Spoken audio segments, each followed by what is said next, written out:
اللہ تعالیٰ نے جیسے مال کمانے کا ہمیں حکم دیا کہ مال کہاں سے کمایا جائے، اسی طرح مال خرچ کرنے کے بھی اسلام میں احکام ہیں. کہاں خرچ کرنا چاہیے، کہاں نہیں کرنا چاہیے، کہاں بہتر ہے، کہاں حرام ہے، کہاں مکروہ ہے، کہاں ناپسندیدہ ہے، کہاں زیادہ بہتر ہے.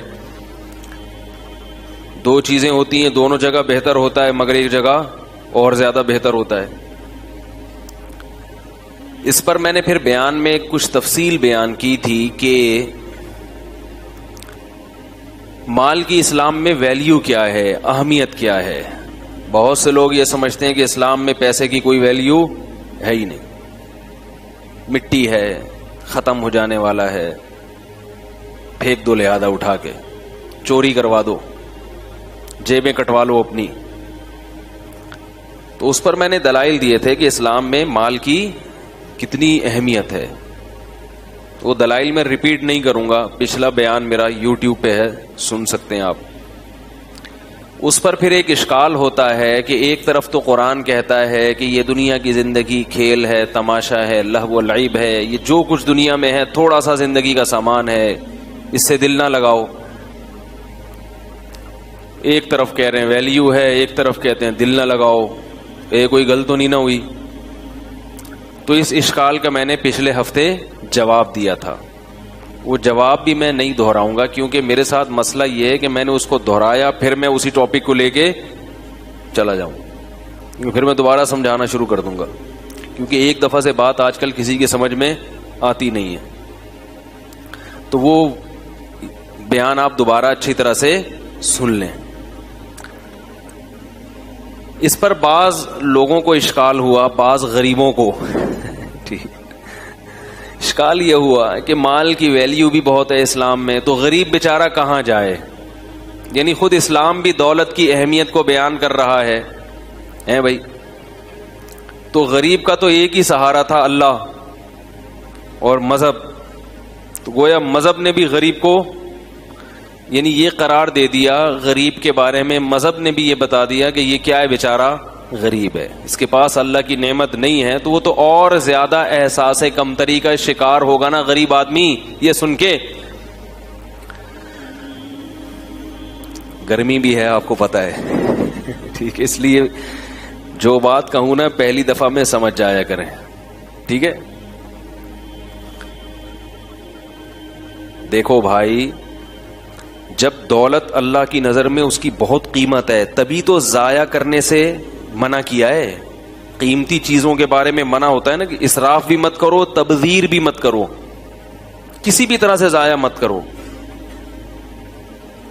اور بتایا یتیم بچے کو اس کا مال اس کے حوالے نہ کرو، بالغ ہو جائے پھر بھی نہ دو کہ ضائع نہ کر دے، کیونکہ اس کی بڑی قیمت ہے. جعل اللہ لکم قیاما، زندگی تم اسی سے گزارتے ہو.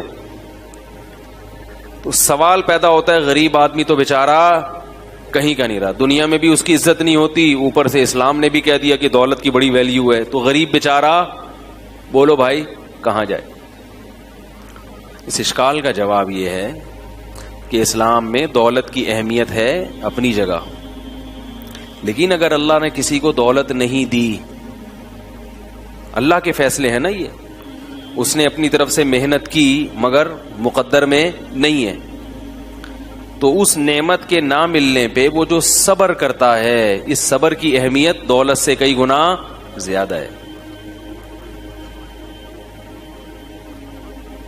بات یہ ہے کہ غریبوں کی دو قسمیں ہوتی ہیں. یعنی دولت کی اہمیت میں کیوں بیان کر رہا ہوں جب غربت کی یہ فضیلت ہے. سوال پھر پیدا ہوگا کہ جب غربت کی اتنی فضیلت کے صبر کی فضیلت تو اور بھی زیادہ ہے، تو پھر دولت کے بجائے ایسا کرنا چاہیے کہ غریب بنو اور صبر کرو. کیا خیال ہے، زیادہ ثواب ملے گا؟ تو بات یہ ہے کہ غریبوں کی کتنی قسمیں ہیں؟ بول لو نا، دو قسمیں. انگلی سے اشارہ بھی کر دیا میں نے، ویسے سیدھے ہاتھ سے اشارہ کرنا چاہیے. کتنی قسمیں ہیں؟ دو قسم. ایک غریب وہ ہے جو قدرت کی طرف سے غریب ہے، جو قدرت کی طرف سے مسکین ہے، غریب ہے، اپنی طرف سے وہ محنت کرتا ہے، رزق کماتا ہے، لیکن اللہ نے اس کے مقدر میں ہر محنت کرنے والے کو ملتا نہیں ہے. من کان یرید حرث الدنیا نؤتہ منہا، جو دنیا چاہے گا اس میں سے کچھ حصہ ہم دے دیں گے. ما نشاء لمن نرید، جتنا ہم چاہیں گے اس کو دیں گے، جتنا آپ چاہ رہے ہیں اتنا نہیں ملے گا، کیونکہ آپ تو چاہ رہے ہیں کہ ساری دنیا میری ہو جائے. جتنا اللہ چاہے گا. اور لمن نرید، جس کو چاہیں گے، یعنی تھوڑا بھی اس کو ملے گا جس کو اللہ چاہیں گے، ورنہ تھوڑا بھی نہیں ملے گا، سوکھی روٹیوں پہ گزارا کرنا پڑے گا. یہ جو مشہور کتابیں ہیں نا انگلش میں، جو آج 7 کامیاب ترین لوگوں کی علامتیں، اس قسم کی بہت ساری کوالٹیز انہوں نے ذکر کی ہیں کہ جو بڑے بڑے کامیاب لوگ ہیں. یہ آج کل بہت معاشرے میں چل رہی ہیں کتابیں. یہ اچھی کتابیں ہیں، پڑھنا چاہیے، اس کا میں مخالف نہیں ہوں. لیکن ایک بات ہے کہ جتنے بڑے بڑے کامیاب لوگ دنیا میں گزرے ہیں ان کی علامات انہوں نے ہائی لائٹ کی ہیں، یہ ان میں کوالٹی تھی، یہ کوالٹی تھی. لیکن ایک سروے آپ ایسا کریں جو میں آپ کو کہہ رہا ہوں کہ یہ کوالٹی بہت سارے لوگ ایسے گزرے جن میں ڈبل تھیں مگر وہ کامیاب نہیں ہوئے. ایک ایسی کتاب بھی مارکیٹ میں لے کر آئے کہ تمام کی تمام کوالٹیز ان لوگوں میں تھیں مگر وہ کامیابی جس کو گورا کامیابی کہتا ہے اور جس کامیابی تک پہنچانے کے لیے وہ کتابیں لکھ رہا ہے، وہ کامیابی جس کو اللہ کامیابی کہتے ہیں وہ الگ چیز ہے. اس کے لیے محنت کبھی بھی رائے گاں نہیں جاتی. اس کے لیے تو اللہ نے صاف طور پر بتا دیا، من کان یرید الآخرہ. کیا ہے؟ من کانا، سورہ بنی اسرائیل کی آیات، من اراد الآخرہ وسعى لها سعیها وهو مؤمن فاولئک کان سعیهم مشکورا. جو آخرت کی کوشش کرے گا اور ایمان بھی ہوگا، اور کوشش بھی وہ جو اللہ نے بتائی ہے، اپنی طرف سے اخپل طریقے والی کوشش نہیں.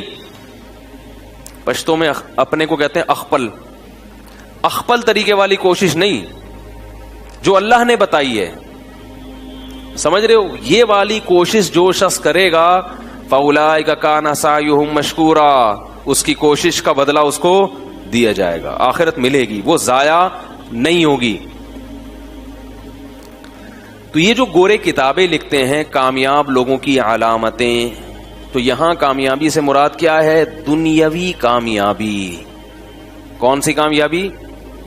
تو میں یہ دعوے سے کہتا ہوں کہ وہ تمام علامتیں آپ پیدا کر لیں پھر بھی کوئی گارنٹی نہیں ہے کہ آپ کامیاب.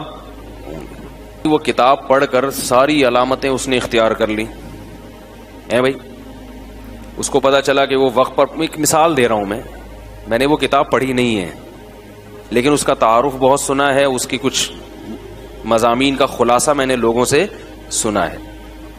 اچھی کتاب ہے جو اس کا خلاصہ بیان کیا جاتا ہے، اور اس طرح کی تو بہت ساری کتابیں، کوئی ایک نہیں ہے. میں کہتا ہوں آپ نے وہ تمام علامات اپنے اندر پیدا کر کے، آپ کہا کہ پہلی ایک بات یہ کہ بھائی ٹائم کا میں خیال رکھوں گا. آپ صبح صبح سوٹ ٹائی میں آفس وقت سے پہلے پہنچے اور کسی ٹرک والے نے آپ کو روڈ پہ کیا کر دیا؟ کچل دیا. وہ علامات گئیں تیل لینے. کیا کہتے ہیں؟ وہ جو کتابیں پڑھ پڑھ کے آپ، ٹرک والے نے تو وہ کتابیں نہیں پڑھی نا، وہ جو کنٹینر اپنے اوپر لوڈ کر کے جو ٹریلر چلا جا رہا ہے بھائی، ٹرالر جو ہے وہ جا رہا ہے، اس کو تو نہیں پتا کہ وہ پی کے نکلا تھا، نشے میں تھا. کتنا ہی آپ اس کو ٹرین کر دیں، ٹریفک کے قوانین سکھا دیں، مگر نشے میں انسان ہوش میں نہیں ہوتا. اس نے آپ کو کیا کر دیا؟ مار دیا. تو آپ کی وہ تمام کامیاب لوگوں کی تمام علامتیں کہاں چلی گئیں؟ وہ گئیں تیل لینے، وہ دھری کی دھری رہ گئیں. یا ڈینگی وائرس نے حملہ کر دیا، کیا خیال ہے؟ ڈینگی نے حملہ کر دیا، ہیپاٹائٹس بی کا کوئی جرثومہ آ گیا، آپ گئے تھے ٹینڈ کرانے کے لیے، وہ جو بلیڈ اس نے استعمال کی، وہ بلیڈ پہلے کسی ہیپاٹائٹس کے مریض کو استعمال ہو چکی تھی، وہ آپ کے لگ گئی، ہو گیا. وہ علامات کہاں چلی گئیں؟ خدا کی قسم لا الہ الا اللہ، جب تک دین کو، مذہب کو فالو نہیں کرو گے تمہیں کامیابی کے علاوہ دنیا کی ہر چیز ملے گی. چاہے تم گوروں سے صبح و شام ورک شاپ لے کے کامیاب آدمی بننے کی کوشش میں لگے رہو. یہ جتنی ٹریننگ آج کل ٹرینر آ رہے ہیں نا یوٹیوب پہ, بہت اچھے ہیں. ایک بہت بڑا فالٹ ہے کہ یہ آخرت پر یقین نہیں رکھتے, اور جو آخرت پر یقین نہیں رکھتا خدا کی قسم وہ کامیاب ہو ہی نہیں سکتا. ناممکن ہے کہ وہ ڈپریشن ختم ہو جائے, اس کی سٹریس ختم ہو جائے, ناممکن ہے یہ. مجھے ایک صاحب نے کہا, ایک گورے نے ایک بڑی اچھا ایک تاثر پیش کیا ہے کہ اس وقت آپ کی ڈیتھ ہو رہی ہے. ٹائم مینجمنٹ میں یہ بات پڑھائی جاتی ہے. ٹائم کو مینج کرنے کے لیے جو گورے ٹائم مینجمنٹ کی ورکشاپ کرواتے ہیں نا, اس میں ایک ڈائلاگ ان کا بہت مشہور ہے. وہ ڈائلاگ ہم جب ورکشاپ کرواتے ہیں تو ہم بھی وہ گوروں کا ڈائلاگ بتاتے ہیں لوگوں کو. اس ڈائلاگ میں ایک خاص بات ہے کہ بھائی وہ یہ آپ کو امیجن کراتے ہیں کہ آپ فرض کریں کہ ابھی آپ کی موت واقع ہو رہی ہے, تو آپ اپنے ماضی کی طرف جھانک کے دیکھیں گے تو کیا آپ چاہتے ہیں کہ میں نے کامیاب زندگی گزاری ہو یا ناکام. یہ تصور آپ سے اس لیے کروایا جاتا ہے کہ موت سے پہلے ایسے کام کر لو کہ موت کے وقت آپ کو یہ احساس ہو کہ میں اچھی زندگی گزار کے جا رہا ہوں, تو موت کے وقت آپ کو ایک خوشی ہوگی. تو یہ اس لیے امیجن کرواتے ہیں, اس لیے تصور قائم کرواتے ہیں تاکہ آپ ٹائم کو مینج کرنا سیکھ لیں ایک میننگ فل لائف گزارنے کے لیے. ارے ورنہ میننگ فل بامعنی زندگی جب آپ نے کوئی اچھی زندگی گزارنی نہیں ہے تو ٹائم کو مینج کرنے کی کیا ضرورت ہے؟ ارے بھائی کون سی زبان میں سمجھاؤں؟ دیکھو ٹائم مینجمنٹ کی ورکشاپ میں کیا ہوتا ہے کہ آپ اپنے اوقات کو کیا کریں, منظم کریں, مینج کریں. تو یہ اس لیے مینج کریں تاکہ آپ کی لائف اچھی گزرے. اسی لیے ہے نا ایک بامعنی زندگی گزرے. تو اگلا بولے گا بامعنی زندگی کیوں گزاروں میں؟ بھائی سب سے پہلے تو وہ سوال کرے گا میں ٹائم کو مینج کیوں کروں, اپنے اوقات کی حفاظت کیوں کروں. بھائی میں صبح اٹھتا ہوں جب میرا دل چاہتا ہے, سگریٹ پیتا ہوں جب میرا دل چاہتا ہے, دکان پہ چلا جاتا ہوں جب میرا موڈ اچھا ہوتا ہے, نہیں اچھا ہوتا تو دکان بند کر کے بیٹھا رہتا ہوں. تو جب میری ہنسی خوشی زندگی گزر رہی ہے بھائی, تو مجھے ٹائم مینجمنٹ کی ورکشاپ کرنے کی کیا ضرورت ہے؟ یہ گورے سے گویا ایک سوال کیا جا رہا ہے جو ٹائم مینجمنٹ کی ورکشاپ کرواتے ہیں. گورا اس کا بزبان حال جواب دے رہا ہے کہ بھائی آپ کو اپنے ٹائم کو مینج کرنے کی ضرورت اس لیے ہے. کیا ہو رہا ہے؟ کچھ مسئلہ ہو رہا ہے؟ تو گورا کہتا ہے کہ آپ کو ٹائم مینج کرنے کی ضرورت اس لیے ہے کہ آپ ایک بامعنی زندگی گزار سکیں. اب سوال پیدا ہوتا ہے بامعنی زندگی میں کیوں گزاروں, میننگ فل لائف میں کیوں گزاروں؟ ایک لطیفہ میں کئی بار سنا چکا ہوں, مجھے احساس ہے اس کا, لیکن میں دوبارہ ریپیٹ کر رہا ہوں. وہ ریپیٹ اس لیے کر رہا ہوں کہ جو بات میں ابھی سمجھانا چاہ رہا ہوں نا وہ اس لطیفے سے بہت اچھی طرح سمجھ میں آ جائے گی. اس لیے جو حضرات وہ کئی بار سن چکے ہیں تو مائنڈ نہ کریں, ٹھیک ہے, کیونکہ وہ موقع پر ایک چیز ہوتی ہے نا تو وہ اس سے زیادہ اچھی سمجھانے کی مثال نہیں ہوتی. تو پہلے میں بات کمپلیٹ کر لوں پھر وہ سناؤں گا, اس سے یہ بات سمجھ میں آ جائے گی. پھر وہ یہ کہتے ہیں کہ بھائی بامعنی زندگی ہم کیوں گزاریں؟ تو بھائی اس لیے گزاریں کہ ہر آدمی چاہتا ہے کہ موت اس کی اچھی ہو, جب وہ مرے تو اس کو یہ احساس ہو کہ میں الحمدللہ اچھی زندگی گزار کر جا رہا ہوں, لوگ مجھ سے خوش ہیں, کوئی میں نے کارنامے سر انجام دیے ہیں, ایک دفعہ اللہ نے مجھے زندگی دی, الحمدللہ وہ زندگی کیسی گزری, واہ بھائی واہ شاندار. اور یہ سوچے اور آنکھیں بند ہو جائے, سکون سے دنیا میں جائے, کوئی غم نہ ہو. کیا خیال ہے؟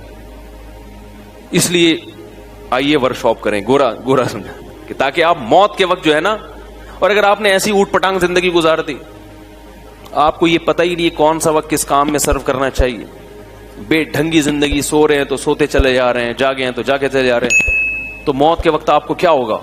کڑن ہوگی, افسوس ہوگا. میں کہتا ہوں یہ سوال مجھ سے جب پوچھا گیا نا کسی نے کہ موت کے وقت آپ چاہتے ہیں کہ ماضی کا کیسا گزرا, آپ کیا سوچنا چاہتے ہیں؟ میں نے کہا اگر مجھے جنت اور جہنم پہ یقین نہیں ہونا, اللہ نہ کرے, اور میں یہ سمجھ رہا ہوں کہ موت کے بعد میں مر کے مٹی ہو رہا ہوں, تو بھاڑ میں جائے میں نے ماضی کیسا گزارا, مجھے اس کی کوئی فکر.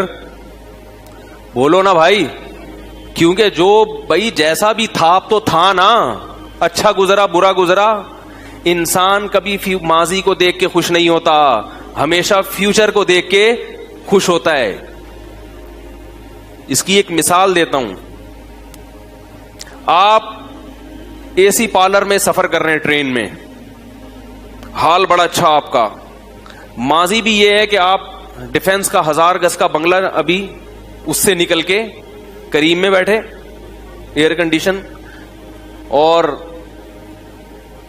بلکہ آپ ہوائی جہاز میں بزنس کلاس میں سفر کر رہے ہیں. بڑا اچھا ماضی بھی آپ کا, بڑا اچھا پاس بھی آپ کا. فیوچر کیا ہے کہ ایئرپورٹ پہ پشاور پہ اترنا ہے اور وہاں آپ کو اریسٹ کرنے کے لیے پولیس کھڑی ہوئی ہے, ٹھیک ہے نا, اور کیس کیا ہے, پھانسی کا سیدھا. آپ کو اطلاع مل گئی کہ بیٹا اترو اور سیدھا اندر. اب آپ خوش ہو گئے, میرا ماضی کتنا اچھا گزارا میں نے, ہے. گورے کی ہر بات قابل تقلید نہیں ہوتی. ان کو لائف اسٹائل کیسا ہونا چاہیے, لائف گزارنے کے کیا طور طریقے, یہ پیغمبروں کو پتا ہے, یہ گوروں کو نہیں پتا. ان کو موبائل بنانا بہت اچھا آتا ہے, گاڑیاں بنانی آتی ہیں, سڑکیں بنانا آتی ہیں, بلڈنگیں بنانا آتی ہے. انسان کو کیوں پیدا کیا گیا, اس کی خوشی کس میں ہے, یہ صرف اور صرف اللہ کے پاس ہے یہ علم. اور اللہ نے پیغمبروں کو بتایا, اور پیغمبروں کے پھر وارثوں کو بتایا. یہ چیزیں آپ کو صرف اور صرف قرآن و سنت سے اور علماء سے پتہ چلیں گی. اس کے علاوہ جتنے طریقے ہیں 2 نمبر ہیں, مصنوعی ہیں, تکلفات ہیں, ان سے حقیقی خوشی حاصل نہیں ہو سکتی. آپ ماضی کا سوچ کے خوش نہیں ہوگے کبھی بھی. اگر کوئی شخص ماضی کا سوچ کے خوش ہوتا ہے تو وہ پاسٹ ہے جس کا فیوچر پہ اثر پڑ رہا ہوتا ہے. نہیں یہی بات. جیسے آپ کے امتحان ایگزامینیشن ہال میں آپ بیٹھے ہو, آپ کے سامنے ابھی پیپر آنے والا ہے, ایک گھبراہٹ ہوتی ہے عجیب سی, دل دھک دھک کر رہا ہوتا ہے, پتہ نہیں کیا ہے. آپ نے ماضی کی طرف نظر اٹھائی کہ یار میں نے تیاری بہت اچھی کی ہے, یار میں نے تیاری بہت اچھی کی ہے, اور پوری کتاب میں نے رٹ لی ہے, اور تعلقات بھی ہیں میرے. کیا خیال ہے, اگر نمبر میں کہیں سے کمی ہو گئی تو جان پہچان بھی ہے بورڈ آفس میں, ہر لحاظ سے فل تیاری کر کے بیٹھا ہوں. جب یہ سوچو گے ماضی کی طرف تو آپ کے دل کی دھڑکن کم ہو جائے گی اور خوش ہو جاؤ گے. فیوچر کا جو ایک خوف تھا وہ آپ کے دل سے نکل جائے گا.